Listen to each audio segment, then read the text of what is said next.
egg collection is pretty simple. A couple things though that you are going to want to be aware of. Now I have a 2-box nesting box here that's accessible from the outside. All I have to do is push the roof of the box up, and it gives me access to the nesting box without actually having to go into the coop, which is nice. Now mine's partitioned. There's a wall here, nesting boxes are on the other side, and then what happens is the floor, there's actually space between the wall and the floor that's big enough for the eggs to go through, small enough the chickens can't go through, and the floor is sloped so the eggs will roll. They lay their eggs and the eggs will roll down underneath the partition and to the access area. Good thing about that is the chickens don't have access to it, which means they can't step on them, you know, go to the bathroom on them, and they won't eat them either. It is important that you collect your eggs every single day. You don't want to leave any overnight, snakes and rats, and you don't want to leave them in the boxes for your chickens to get at them either. A lot of people will tell you that you need to collect them twice a day.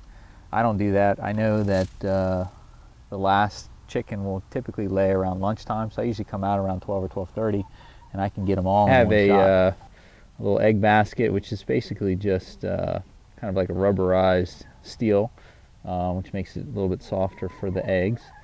So my chickens lay brown eggs, although sometimes they come in a little bit of different variety. This chicken tends to lay a little bit more of a lighter colored egg, and sometimes it's a little chalky. Sometimes I'll get a chalky egg. There's nothing wrong with that.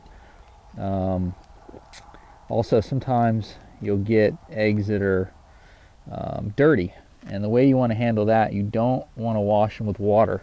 What you'll want to do is, I use a very light scouring pad, and you just take a look. Now these are really clean eggs, good eggs today, but if you see anything, any dirt or manure on there, just wipe them off. That's all you got to do. Pretty simple. So these all look really good for the most part. The reason we don't want to put water on them is it will wash the bloom off. The bloom is actually the outer kind of shiny layer that is the protective layer. See the girl, she wants to see what I'm doing, so she's getting in now.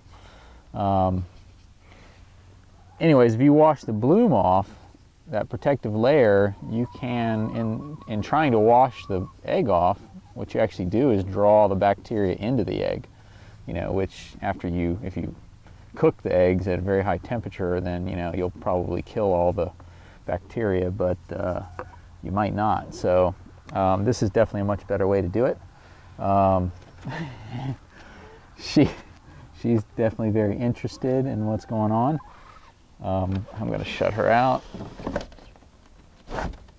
So that's pretty much it. You'll want to store the eggs in your refrigerator in a container just like you would at the store.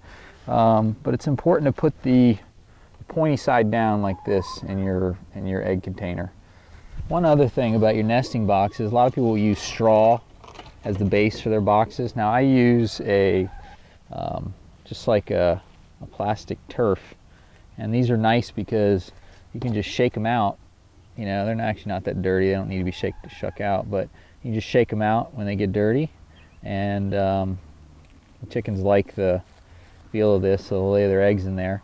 Although I basically drilled a hole through a wooden egg and zip tied this to my bedding here, or to my plastic grass, and this actually helped, because there were times where they were laying the eggs where I didn't want them to, but now they've got the idea.